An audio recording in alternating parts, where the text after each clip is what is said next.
Hey, welcome to another episode of The Truth About Fantasy Football on the Grueling Truth Radio Network, brought to you by Gridiron Mo, a new interactive football app which lets you choose what the offense or defense is doing in a live NFL game and compare it across what other users across the country are doing.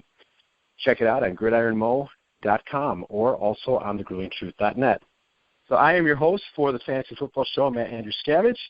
And I'd like to welcome in my co-host, first Oz Davis. Welcome to the show. Hi, glad to be here. And also Aaron Zepnick. Good evening, fellas. So, we getting ready for draft day? When do you guys get your draft day started? You tell me, Matt. You're going to organize. You're not sure. You're going to organize the Grueling Truth Fantasy League, right, Commissioner? Oh, right. Yeah, we may have to look at that, but I'm referring more to the other leagues you guys are playing in. I have nothing right now, so you got to make me a commitment, or I'm going to join some random Yahoo football league.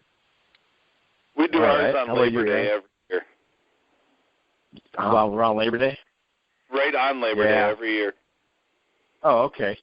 Yeah, mine's usually in late August, so I got a little bit of time to prep. But I know some leagues go like the beginning of August, and I don't know how you do that with preseason coming. As we all know, guys go down in preseason, and that would just be terrible to lose your first-round pick. That's why we wait till Labor Day in ours. That way all the preseason games are done, any surprise cuts are done, exactly. Stuff like that. Oh, I was just going to say, I think you have to do it with, 1 week remaining before the season. Yeah. I think you have to wait as long as possible. And I also should say that, in fact, I'm already playing fantasy football, albeit CFL, Canadian football, fantasy football. But I am playing. Well, that's the important thing. If you can play fantasy football, you should be playing. So we want to get into a little bit of a recap. But we had a pilot episode, and we talked about all the rookies that came out of the draft. But revisit that a little bit. I know for me, the two guys that I was looking at were Ezekiel Elliot and Sterling Shepard. I think Sterling Shepard really comes into a good situation in New York, playing alongside Odell Beckham and having an experienced veteran like Eli Manning throwing to him. I think the Giants have a really good passing offense, and he should provide impact right away. He may not get a lot of touchdowns, but I can see him getting something like 60 catches. Ezekiel Elliott seems to be the best running back that has the best chance, especially behind that big offensive line. I think a lot of owners are high on him, and I wouldn't be surprised if he's a first or second round pick. What do you guys think? Well, go ahead, Aaron. You're new to this discussion. Go ahead. Yeah, I agree with Elliot. I don't think I would take him in the first round. Second round, but where I am and who else I have in the first round would also, dictate that. I think he could be a special player with Dallas, but I actually like the Sterling Shepard rookie as well. I think that all kind of depends on Victor Cruz and how he comes back as well. I think he's kind of the forgotten guy because he battled injury last year, but Laquon Treadwell is going into a good situation as well. I think Teddy Bridgewater is actually probably going to have either a make-or-break season this year, and a lot of people think Minnesota is going to win the division, and if they do, he's going to have a big season. Him and Diggs, together, two young receivers, if they can develop their chemistry, I think Laquon Treadwell could have a big seation. Yeah, even if the Vikings How about you, Oz? Even if the Vikings aren't a playoff team, Treadwell is a nice pick. Treadwell is a prescient pick. How about me? Well, I'm still skeptical on Ezekiel Elliott. However, you'll probably be cheered, Matt, that came out a day or two ago that he's actually number one in jersey sales. So there you go. I don't know if your fantasy league accounts for jersey sales, but if you do, Ezekiel Elliott is a great pickup. Jersey sales has never impacted anything yet, but I am holding out on Ezekiel Elliott. Yes, I like this offensive line in Dallas. Yes, I like what they did last year with a couple of cast-offs from the Raiders, and I forget who the other cast-off was from. I like this. I like the fact that they can run block like nobody else in the league, more or less. However, that's a high, let's say, injury rate position there, running back. And I was thinking about this today, actually, in preparation for this show. The weight of expectations is going to be massive on this kid. Okay, so psychology is going to come into play. And I'm not going to claim to know enough about college football or about Ezekiel Elliott's personality to know how he's going to handle that, but that is a huge magnifying glass that he's going to be playing under. So this also factors in. As the preseason goes, I don't know what you would call it, the off preseason or the pre-off season goes on, I'm liking the prospects for Sterling Shepard more and more. I seem to recall that in the last episode I dropped in Bill Barnwell's stat, which showed that last year the Giants ran 65% of plays. 65% of plays with 3 wide receivers. Okay, that's not 2 wide receivers and 2 tight ends. That's not 4 wide receivers. That's 3. They're starting there, okay? Shepard, if he cracks that starting roster, all he has to do is be the number 3 receiver, and he's going to get catches. We were talking before the show about PPC leagues. Okay, sure, grab Sterling Shepard if you're playing in one of those leagues. Absolutely, yeah, absolutely. He's coming into a great situation. The other one that I might mention, in just purely in terms of fantasy points that you're going to want to look for later in the season, and I talked about this last show, I think is Paxton Lynch. I think as he was the real nice pick of the top 3 quarterbacks in this draft. I can't believe that the other teams in the league let this guy go to Denver. Talk about a guy coming into a nice situation. It's Paxton Lynch. I mean, this guy could have been playing for the New York Jets. This guy could have been playing for my beloved Los Angeles Rams, and he's not going to. That's a nice situation. But again, like you pointed out last time, Matt, I think you should buy low on this dude because for the first half of the season, he'll probably have to find his way a little bit in the NFL. Yeah, Ezekiel Elliott is a good player. On the Ezekiel Elliott comment, Oz, I would challenge that psychology and being pro-ready or whatever you want to call it. Playing for Urban Meyer at Ohio State, I think probably has Ezekiel Elliott ready to handle all that. Look at Urban Meyer's track record with picks. I mean, he's a good coach, and he has his guys ready to play. It's a good point. Yeah, it's a good point.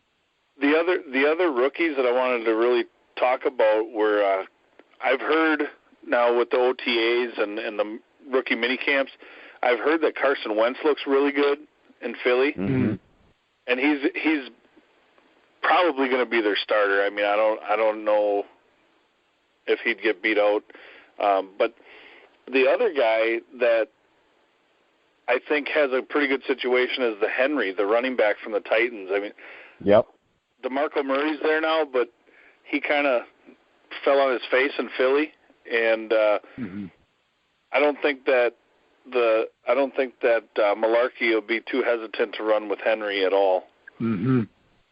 If you believe in that Dallas offensive line, in fact, I think it's proportionate. The more you believe in the Dallas offensive line, the less you believe, in the running back that had one great season behind that line and didn't with anybody else. At least breathes doubt. So, right. You could see where, he didn't do well in Philly. You could blame that on the scheme that Chip Kelly was running. Well, They used him wrong. I would certainly think that factored in. I mean, there's a good chance, we'll get to him later because he's going to be, the Tennessee running back situation is something I want to highlight in one of our next segments. But I would agree. I think Derrick Henry does have a chance to be a solid starter or at least have some impact on your fantasy team. Absolutely. Especially I think later in the season. Right. So what was the Oz, why don't you go through your little theory about the rookie offensive lineman and how that's going to impact fantasy? Okay, well, look, here's here's the situation, okay? First of all, I want to say this, because I say this almost every time I talk fantasy football. It is one of my life goals, my bucket list, to be in a league or to find a system that actually accounts for offensive linemen. When your second most highly paid position in the game is left tackle, and that guy gets exactly 0 fantasy points, something is wrong, okay? I want to be in a league that counts the offensive line. But look, we're sitting here talking about Ezekiel Elliott playing behind a line that is more designed to block the run than I think any line I've seen in this century, we can say pretentiously, okay? I think it works the other way, okay? I think that if you put that rookie offensive lineman who's a stud, he's going to help the veteran running back behind him, okay? I think it works the same way. I think that talent effect is basically balanced, right? And so I think, in general, I really love what 2 teams did in the draft and in the offseason. I like Indianapolis and I like Jacksonville. Now, Andrew Luck is already pretty much held in high esteem. We're going to talk about quarterbacks a bit later in the show. He's already held in pretty high esteem, but I think that this year he's going to get protection. I think that this year he's not going to get fumbled snaps like he did last year. And thus, he'll be able to play the whole season. And last year, he was already one of the top 2 quarterbacks in fantasy football before he went down.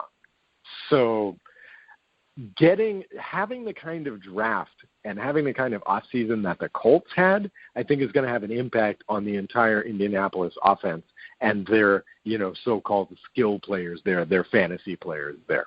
And that is my theory, and I am sticking to it. Well, I think it does hold some merits. I drafted Andrew Luck last year, and it definitely had an impact. Yep, it was definitely rough. That league, I have a 2-quarterback league. I had Peyton Manning and I had Andrew Luck. It was definitely a rough there for a while. I had to completely redo what I did. But I think a lot of owners are looking to, they have a lot of questions about Andrew Luck, and that kind of leads us into our next segment. As far as draft strategies, one of the things we want to do on this show is discuss draft strategies. And this one we want to talk about, where do you like to get your quarterback? A lot of people like to draft a quarterback in the first round. They want to get one of the 3 or 4 studs in the league. I do it a little bit differently. I like to wait because I don't think there's a whole lot of difference once you start getting past some of the great players. But we all have our own theories on that. Andrew Luck, I think a lot of owners still view him as potentially the best fantasy quarterback in the league. I mean, Cam Newton's going to have a lot to say about that now because of the year he had last year. But and don't forget Aaron Rodgers.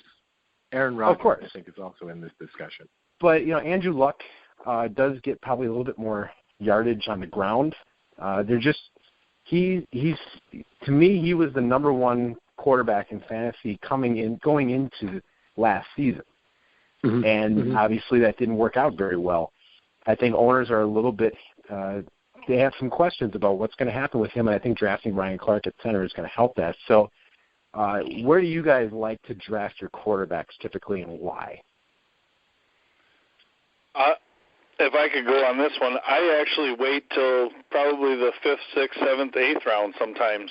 A couple of years ago, I went quarterback in the 7th and 8th, and that was a year where I had Nick Foles and Colin Kaepernick, and I didn't make the playoffs, so that didn't turn out too well. But I think that it depends on what kind of league you're in. Like the Rams and the 49ers. And that kind of hurts us, Oz. If you're in a PPR league, or obviously the high catch guys are a lot more value. The running backs that catch the ball in the backfield, the Fortes, the Charles, the Le'Veon Bells, those guys are obviously worth a lot. If you're in a standard league and you can't get Rodgers, Breeze, Luck, Newton, Brady, without the suspension, obviously, if you can't get one of those top 5 guys, and I like your comment, Matt, is the average points per week between 1 and 12, there's a 6-point difference. Oh, Exactly. Okay. Good. It's like 27 to 21. And I was going to bring this up. Yeah, 6 points doesn't seem like a lot, but really when you add it up throughout a season, if you're losing at the quarterback position by 6 points every week, you have to be winning between running back, receiver, whatever else by more than 6 points. So Right. I think you can do that, but you have to hit on your top 2 running backs, your top 2 receivers. Of course. If you don't, you better have a decent quarterback that's averaging 24, 25, versus the 27.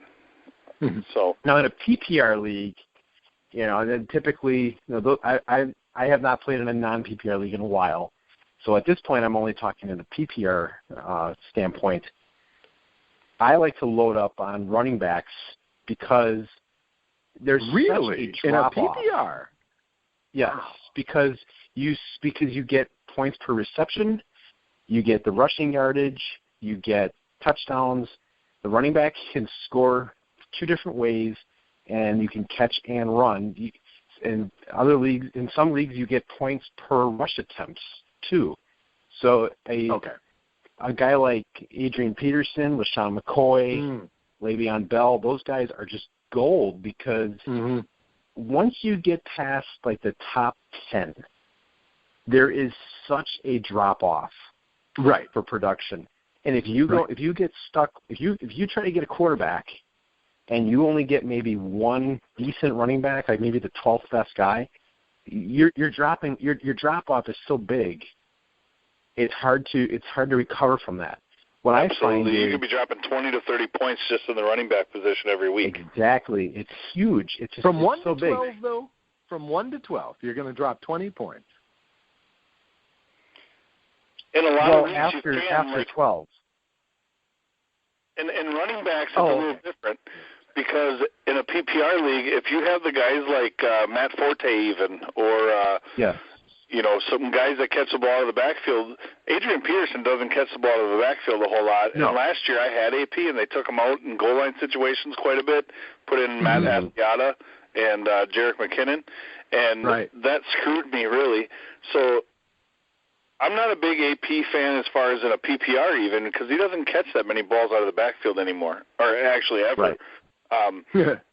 But the guys like Forte, even Danny Woodhead's value in a PPR, or Shane Vereen, I think you mentioned before we went on the air, those guys, they're great PPR guys, but they're not going to get you the points that an Adrian Peterson or a Jamal Charles or a Le'Veon Bell is. Right, depending on how your league is set up. But I guess what I'm saying by that is the drop-off is so big. If you can get 2 or 3 really good running backs early and then a couple of big wide receivers, I like to take a quarterback in the 6th or 7th round because when you add up the points, depending on how your league is obviously structured, of course. In one of my leagues, the difference between Eli Manning and trying to remember even Drew Brees, it was like not much over the course of the year. No, you can get a guy like Phillip Rivers, who can get you just very consistent amount of 300-yard games, and it's almost as good as having one of the studs. But then you're getting running backs where if you're one of the guys that doesn't get 2 good running backs and you get an injury, you are scrambling to try to find anything you can to replace that. And now all of a sudden, the guy that has 3 running backs has people banging down their doors for a trade, and you can really take advantage of that. Okay, I got to get in on this. You guys took my 2 best comments already about this stuff, but I wanted to give some real-world numbers on some of this stuff because I did look it up, and so I'm going to use it. I spent time on this. In yards per game, the overall leader was Ben Roethlisberger. Number 10 was Matthew Stafford. Now, the difference between those 2 was, just less than 52 yards per game. Okay, so not much. In touchdown passes, Number 1 was Tom Brady. Number 10 was a tie between Aaron Rodgers, and who would have thought that at the beginning of the year, and Ryan Fitzpatrick, and who would have thought that at the beginning of the year. The difference between Brady and those two was 5 for the season. Okay? Yeah. So the points there are not that much. However, on the other hand, we play fantasy week to week. Okay? And Brady going off 2 or 3 times a year for a 5-touchdown game, a 4-touchdown game, is going to win you those games. Okay? And he's going to win you individually, I think, more games than a Ryan Fitzpatrick is at number 10. Okay? That's one thing. But the other thing is this, and here's my general strategy for drafting everybody.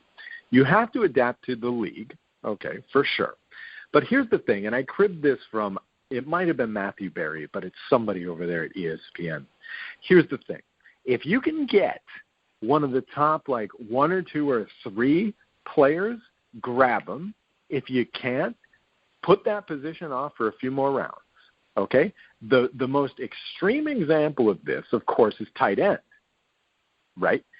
Folks will grab Gronk in the first round, and you might not see another tight end go until round 4, right? I think that's sound strategy. For example, last year I went with, and it's not going to sound that good in the end, but last year I decided straight up, I played in 2 leagues, and I decided straight up, okay, if I can get Luck or Rodgers, I'm going to get them. Okay, because I think those 2 guys are the top 2 quarterbacks, and everybody else is second best or third best, right? And for a while, it worked out well for me. In 1 league, I got Luck. In 1 league, I got Rodgers. And for the first 6, 7, 8 weeks, I was looking pretty good with both those guys, but didn't turn out so well in the end. But in general, that's my idea. If you can get what you think are some of the top players at that position, great. You grab them as early as possible. Otherwise, you just put it off. And I mean, I'm not Mr. Expert. I don't win every year. I've won a few times in various leagues. I don't win every year, but I'm kind of skeptical about, say, the value of the number 5 running back in the league versus the number 13 running back in the league. I'm kind of skeptical about that, especially if I have Gronk and one of my top 2 quarterbacks. I think it can offset that. Well, again, it depends on how your league is set up. Of course. What emphasis is, how the points are set up. But, my experience has been the running backs are still really important because of the amount of just the drop-off in points that once you get past that number 12 running back. Yeah, but how many teams are in your league, dude? How many guys are you playing with? 10. There's just 10 guys. Okay. But people start loading up on running backs early, and if you don't get one of those guys, you are stuck with, Ryan Matthews or something like that as your number 1 running back. I mean, in a 10-team league, if you're drafting number 10, you're in a bad spot, okay? Anyway. So if the first 7 or 8 guys draft running back, you're going to be stuck with the 10th best running back in the league. But, that's just dumb luck. You better hope you get the best quarterback in the league. Well, in 1 league I have is 12, and, it's 12 guys. It can be pretty challenging. I guess what I'm saying is, though, like you said, I'm good with the, go for the Andrew Luck or the Aaron Rodgers early, and if they don't get them, put it off. Yeah. That's my strategy. Yeah. I would put off quarterback. But I don't think you can put off running back is what I'm trying to say. I think you can if you're late like that in 10 or 12-man league and you're at the bottom. If guys are loading up on running backs, then you take a Julio Jones and a Hopkins or a Julio Jones and Antonio Brown or the 2 best receivers you can get, whether it be Dez or A.J. Green or whoever. Totally. And then you wait till the next time around. You take the 2 best running backs you like. If you don't like them, then you wait another time around. That's what I do. If I'm at the end like that and guys are loading up, I'll just take the best value position and try to stock up my other positions. Right. Because here's what else you can do. Say you get a Julio and a Dez at 12 and 13. It comes back around. Travis Kelce and another quality receiver are there. Say, I don't know, who would be T.Y. Hilton. Say T.Y. Okay, say you're high on T.Y. Hilton and he's there. So now you have 3 really quality receivers, a good tight end. Yeah, you're sitting without a quarterback and 2 running backs, but now what you also have is you have depth at your receiver position. So if a guy gets a receiver hurt, you have trade bait for a running back, and maybe you can pick up a Latavius Murray or a Doug Martin in the next time around or whatever. I'm just using those guys as examples. Mm-hmm. Or whoever average running backs would be, a Frank Gore or, whatever. I take the best value at what I need, but I also evaluate how can I stock my depth and how can I stock what I could use as trade bait potentially if I get into a problem with my trouble position. Mm-hmm. The problem you run into is if you have a league that guys don't trade. Then you go to flyers early. Right. Then what you're saying, Aaron, is exactly what I'm saying. If you don't get the quarterback you want, you load up on your skill positions where you value them best available. But notice even in your example, what you did is you're putting off the quarterback, which is exactly what I'm saying. And I put a lot of emphasis on the running back, but your strategy is sound as well, because you can still get a quarterback very late, and he'll be effective. What I would 2 tell years you ago, get lucky and hit on a flyer.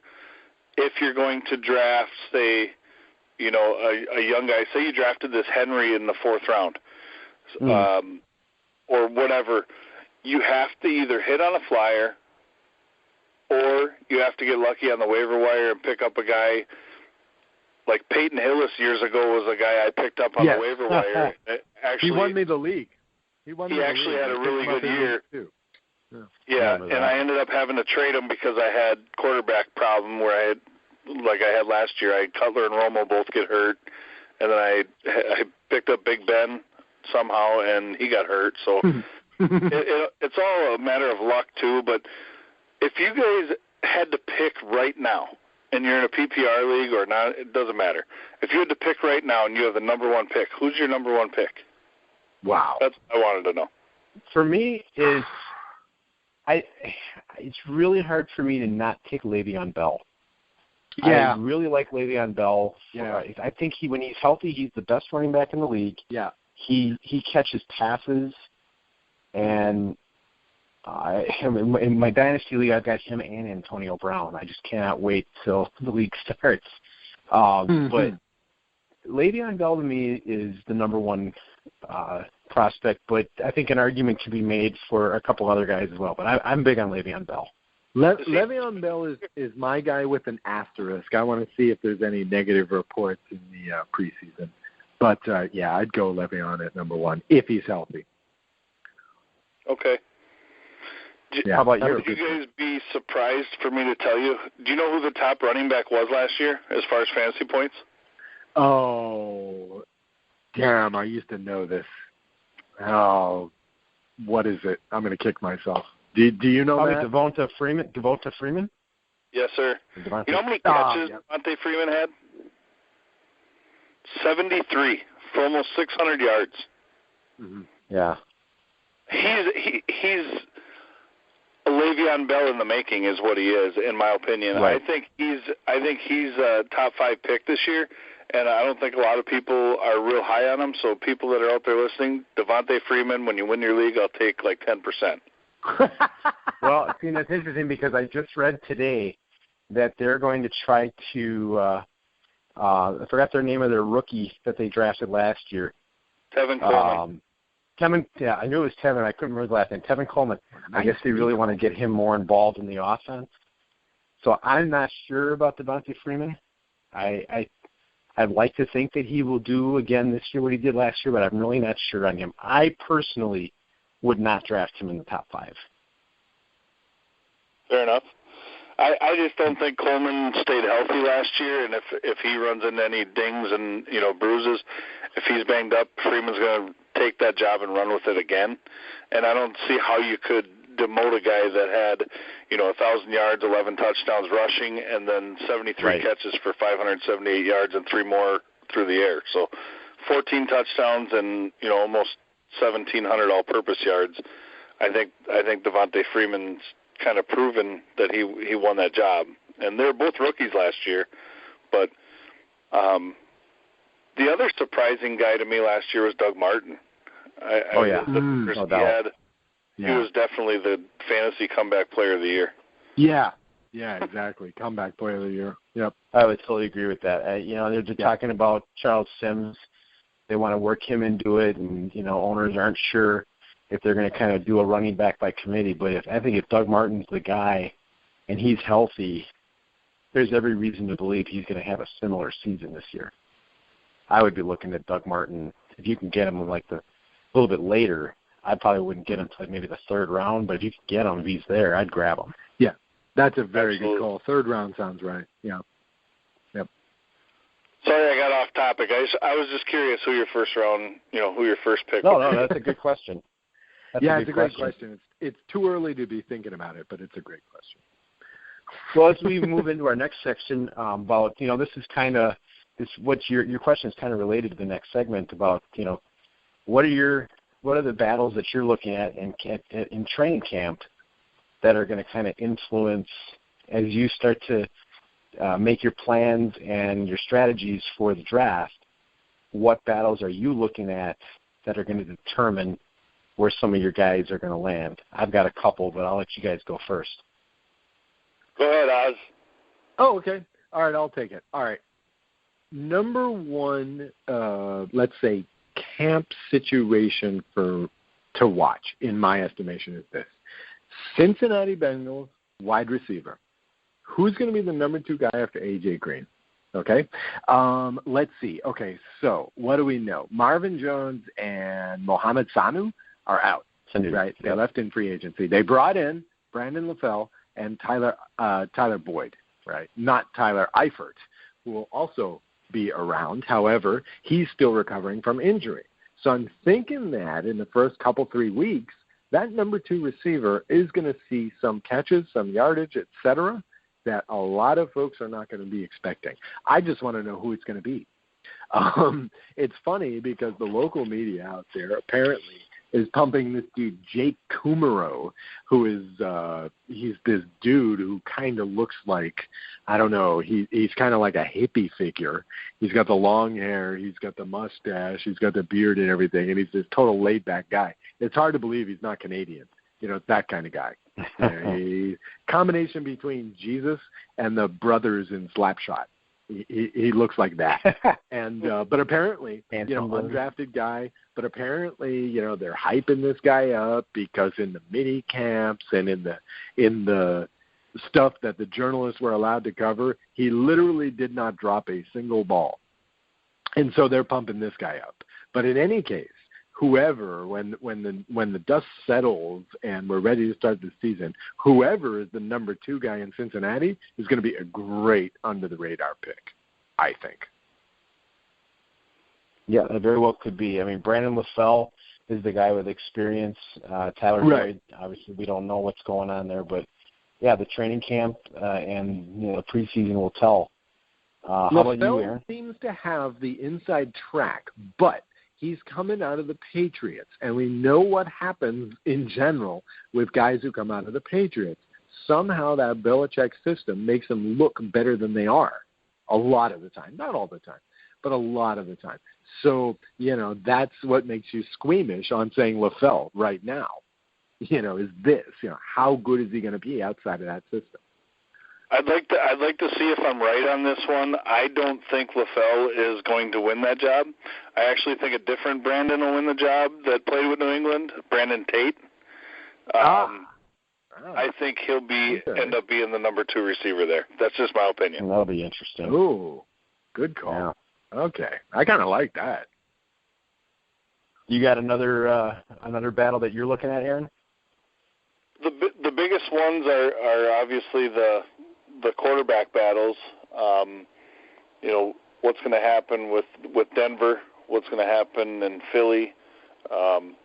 Just because are those guys going to be guys that'll be a QB2 in a deep league, but also not so much the battle, but comeback players like Jordy Nelson.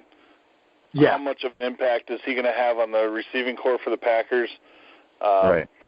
The Sterling Shepard, Victor Cruz thing, whoever's the 2, whoever's the 3. We know Odell Beckham's their number 1. But also the thing that strikes me is Colin Kaepernick playing for Chip Kelly in that style. I think that system will fit him better than any that he's played in, and I think that could be the marriage that Chip Kelly's needed as far as style of quarterback, style of play. And I know, Matt, you're going to love hearing this. Watch out for San Francisco's offense this year. I'm telling you, people are knocking them.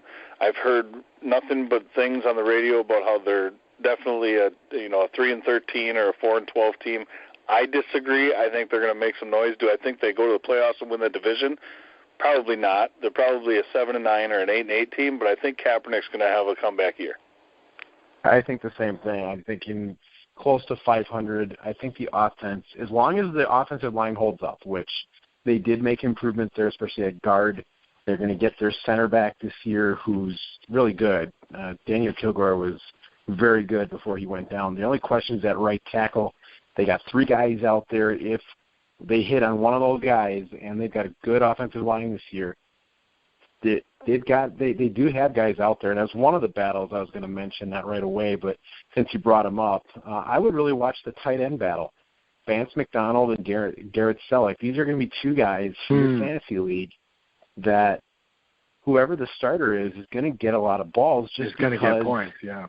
Yeah, just because the tight end is the most sure position on the in the receiving corps right now. Mm-hmm. They're very deep at running back, which you're not going to hear really anywhere. But they've got four really good running backs. Carlos Hyde, I think, I don't know that I would put him in the top 10 at this point just because of the injury, but he's a guy that he could be your number 2 or even number 3 running back and get you a lot of points if he's healthy. But I would look at the tight ends, Garrett Selleck or Vance McDonald, whoever wins the starting job. I think they'll probably get 6-7 touchdowns this year and probably close to 50-55 catches, which would be good for PPR. Another one for me is Tennessee's running back situation. Whoever emerges between Derrick Henry and DeMarco Murray, I think DeMarco Murray, I'm not sure if I don't think he's the top 5 guy that he was last year or the year before, but I think one of those guys can make a pretty good top 5. No, I don't. There's no way. But I think one of those guys could make a very interesting 2nd or 3rd round pick. But you could probably get Derrick Henry later, depending on the hype. But I would definitely be watching that. I don't know if they're splitting time. I don't know if they're just one of them's going to just win the job outright. But that to me is one of the more important battles to be watching. So what you might want to look for there is who's going to poach the 3rd down touchdown at the goal line, basically. That's what you might be watching there. You'll get a few more touchdowns out of the 3rd down back, whoever that ends up being there in Tennessee. Right. And another one thing, I wanted to go back to one other thing, too, before we go on. I don't believe that the 49ers can go 500 in the NFC West because I'm pretty sure that Jeff Fisher owns the rights to finishing 500 in the NFC West. Actually, so I think that he would actually bring a loss to 7-9. That happened. Well, 7-9, 7-8-1, 8-8, even 9-7 in a good year. He owns all these. You can't take it; they're trademarked. You do make a good point there. Hey guys, the one other thing I wanted to talk about on this camp battle, or who are they going to go to in the style of offense they're going to have to run with no Brady? I think another thing to watch is Martellus Bennett and how much of an impact he makes with New England's offense. Mm-hmm. Totally agree. It looks like they want to make him they want to put him in the role that Aaron Hernandez had before he became Aaron Hernandez. Which could be scary. Yeah, because they're both very, very big. Yep, and they have Edelman, and they have Dion Lewis, who I think is a one of the guys that I'm looking at. I shouldn't say this because if we get this Grueling Truth Fantasy League, but Dion Lewis, I think, is a guy in the 4th or 5th round that could be a huge sleeper pick. Totally. I think, here's my prediction right now.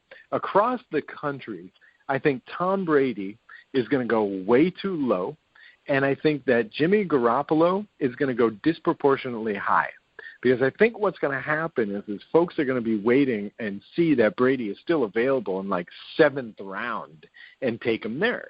But if you take Brady and he's your number 1 quarterback in the 7th round, you got to draft Garoppolo in the 8th round. You have to. You got to cover those first 4 games. And I'm going to say this. I think Garoppolo is going to be well better than most people think because most people don't know anything right now. And I think that I saw his preseason stuff even last year. I think this dude has talent. I think this dude is going to play quite well in those first 4 games. And I think that if you draft Brady and Garoppolo is still there in like round 14, 15, you are obliged to take him and at least consider starting him against some of their weaker opponents in those first 4 weeks. That's my prediction, and I'm sticking to that. That's a good point. I would agree also. I think Tom Brady is – I don't think people are really sure where to draft him just because you lose those first 4 games. Right. You might have but he is going to come back, and he is going to kick ass. I'm sorry if you have to believe I totally agree. But he will. I totally agree. He is going to be so angry, and he's going to be 4 weeks healthier than everybody else. It's going to be fantastic. I wouldn't be surprised if he won his first 12 games with that team. I mean, honestly, he's got the best tight end tandem in football, and the Patriots love playing the multi-tight end sets. I mean, it's too bad. It's too bad for those who have him in fantasy that he's going to have a shortened season. But wow, once he gets on the field, I want Brady as my fantasy quarterback. Yeah, sitting at another 10, battle. Go ahead.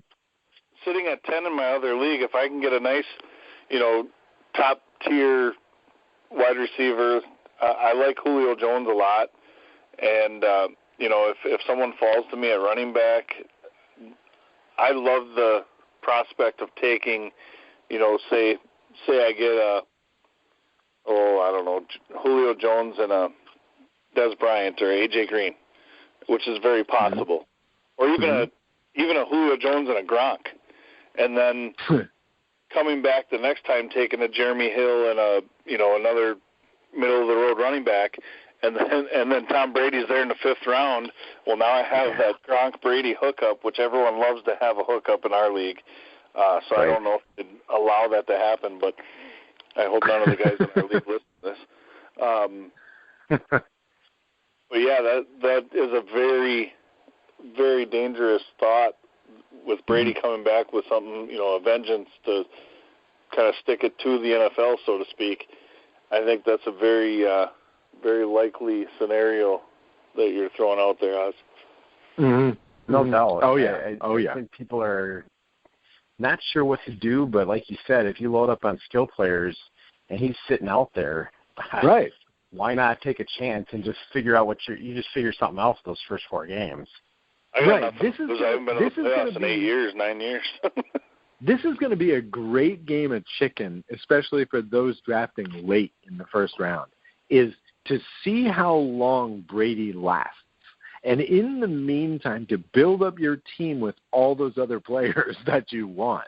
It's like, 6th round. Is he going to go here? No. 7th round? You're just waiting it out. It's going to be a fun game for some folks that really believe in Brady, so a million folks in Boston. But that's going to be the ultimate game of chicken, I think, in this year's fantasy football drafting. This is going to be painful for you and me, Oz, but another set of receivers that I'm kind of looking at this year is Seattle. Doug Baldwin, to me, reminds me a lot of Steve Smith Sr. He runs like him. He he plays so much like him. The way he catches, the way he's a fiery guy. I think he really emerged last year, and I was so mad that I traded him away in one of my leagues because he just put up such great numbers at the end. But they're saying now that Tyler Lockett is going to be a starter over Jermaine Kearse. Tyler Lockett, to me, if he's out there getting more opportunities, touches, that's a guy that you could get very late. Both those guys, I think you could get later. I mean, Doug Baldwin will probably not fall too far, but that would be a guy I would seriously look at in like a mid-round. He could be a number one for some teams, and Tyler Lockett could be a late-round steal because he also provides return yardage as well. Yeah, but aren't you kind of taking a gamble with those guys? Because those guys benefited a lot from, like, Rawls being injured and Graham being injured, and, those guys are coming back. I'm just not sure that Graham is going to be Graham anymore. The injury that he's coming back from. That was my next question. Yeah. I'm not high on Jimmy Graham at all, especially in this offense. I think they are much more about throwing to the receiver, and Doug Baldwin is by far the number one target. He is Russell Wilson's nookie blankie. There's no doubt. I mean, he looks for him every play. And Tyler Lockett is so fast. He gets so much separation, and Wilson loves to throw that deep ball. Those would be the two guys to me that he's going to be looking at. Jimmy Graham, I don't even know why they picked up Jimmy Graham, to be honest with you. He just doesn't seem to fit there. Well, he's going to have to learn how to block real soon. Yeah, and he's never really been a blocking tight end, but as you're right, as he gets deeper into his career, he's going to have to become a much better blocker. But it was almost like they didn't know how to use him last year, and I know Darrell Bevell's a pretty highly touted offensive coordinator for what he's done, but I don't like Darrell Bevell's play calling. I think it's kind of like blah, and I think that Sean Payton, with the imagination that he had ways to get Jimmy Graham the ball. He had ways to find matchup problems, and I think that Bevell's more of a system guy where he's like, oh, yeah, we're just going to do this, and if Jimmy's open, he's open. If he's not, he's not. I think Payton made it a stress to get him the ball, and I think that once Bevell figures that out, I think Jimmy Graham could have much better numbers. But Graham is the Kevin Love of the NFL. He's a potential all-star on a team that isn't quite sure how to use him, basically.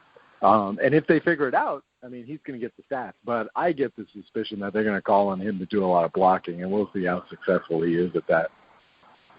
Yeah, I would really look at those receivers as the high-impact guys for fantasy. I would really take a look at Doug Baldwin in like the 4th or 5th round, depending on what you're picking up and what your strategy is. And if Tyler Lockett fall, I really think he could fall. Maybe there's still hype around him, but you could get him later to be like, I think he'd be a really good wide receiver 3. Yeah, I think there's other guys too that are out there, but he's a guy that can take the top off the defense. He's fast. He's shifty.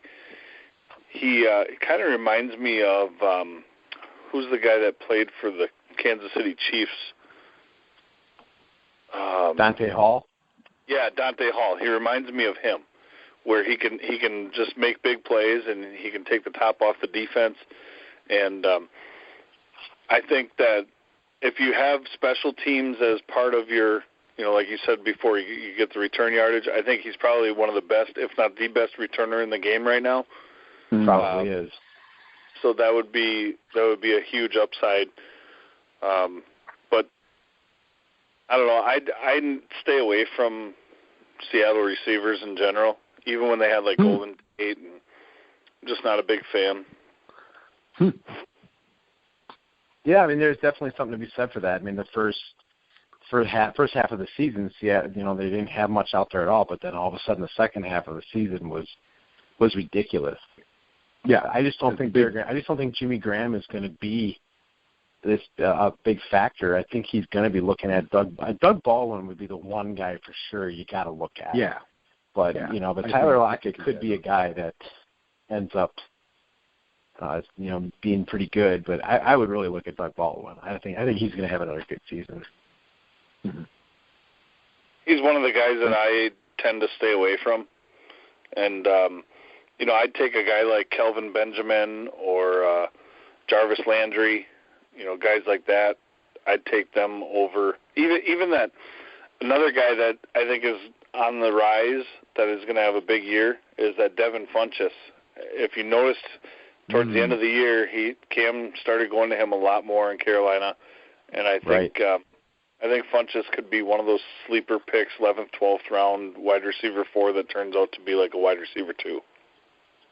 Yeah, Funchess and Benjamin could end up being the 1 and 2 in Carolina. That's what I've been reading that late this week. It looks like that very well could be. Devin Funchess is probably a sleeper pick, and I'm sure we're going to be talking a lot more about sleepers in the coming weeks. But I would agree. Devin Funchess would definitely be a guy to look at. We got to wait. We got to wait a few weeks to talk sleepers.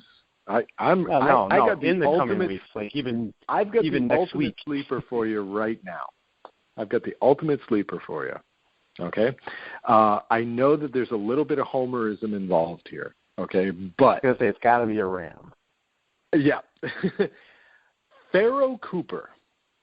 Okay, drafted in the 4th round. Now he's coming to a team last year that was 32nd in passing, as we all know. Now, you can put a lot of that blame on, Case Foles, the starting quarterback for the team. But this team, I believe, led the league in drops last year. Okay, they are looking for anybody to play that wide receiver position. And Pharaoh Cooper is a guy that some draftniks had going in the 2nd round, and he dropped all the way to the 4th for one of these unknown, crazy voodoo reasons surrounding the NFL draft. I think this guy is going to start. I think he's going to have some impact. I think he's going to get a lot of catches. He's certainly going to get a lot of targets. Let's hope he can catch them for the Rams. Now, the Rams are the featured team on HBO's series, what is that, Hard Knocks. So I think in August, a lot of people are going to be tuned into this guy. They're going to see a lot of this guy. But for me, that's a great late round draft pick at wide receiver. So I just wanted to get that in there before this show concluded. I did read something that said something similar, but you talk about a team to stay away from receivers. I just can't. I would not draft a Rams receiver this year. Well, look, we talked before about Peyton Hillis, right? And the secret, some fantasy guys have that secret where they just dominate the points on their team.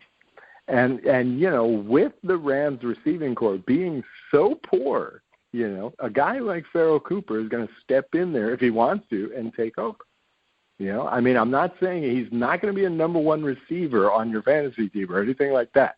But you want like a guy for your bye week or whatever, yeah, I think this is your guy. Now, Todd Gurley, he's the one guy on your team I would want to. Well, yeah. That goes without saying. You want to talk about number 1 overall pick? I'm going to be looking at him pretty closely. That's for sure. I think that the Rams' offense is designed for Gurley and Tavon Austin, and I just don't see enough targets going to anyone else worthy of even picking them.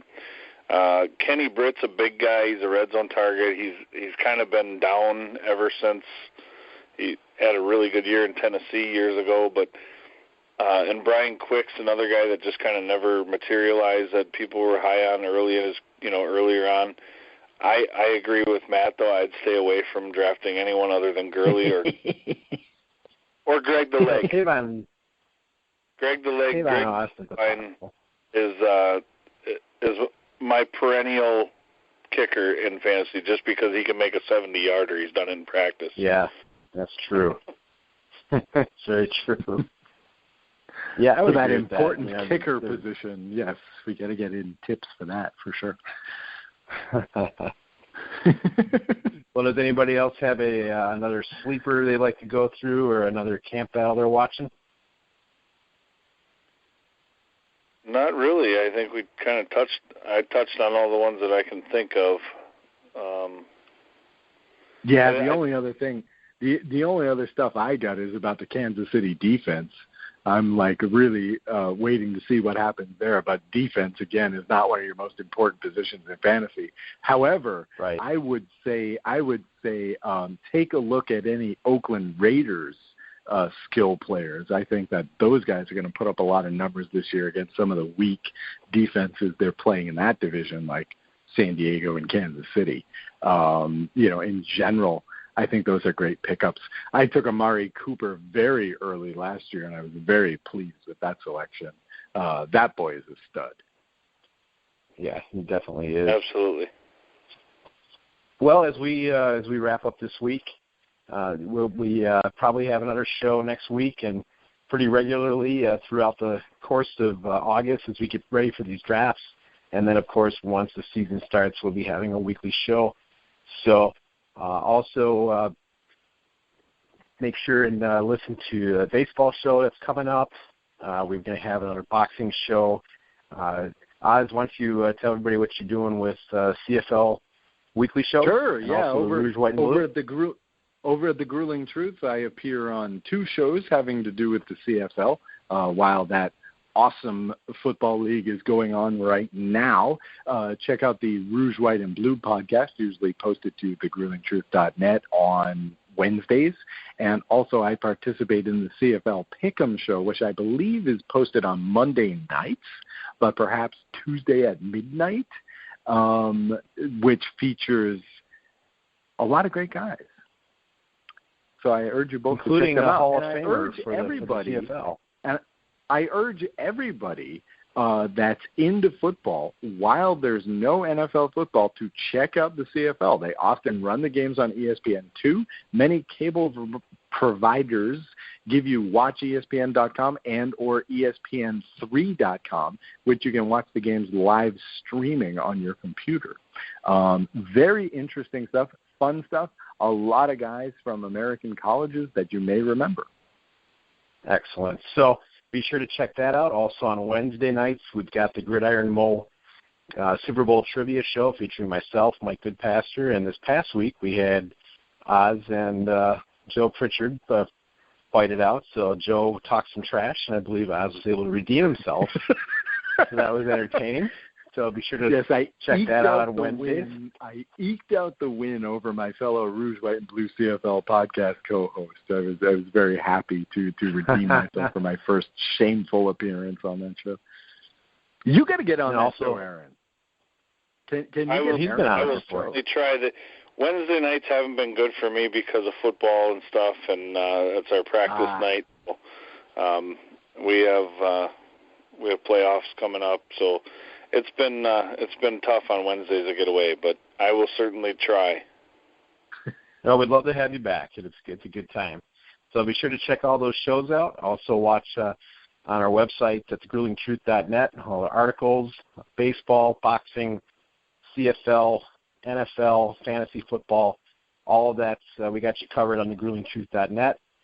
So you guys, any final words, Oz or Aaron?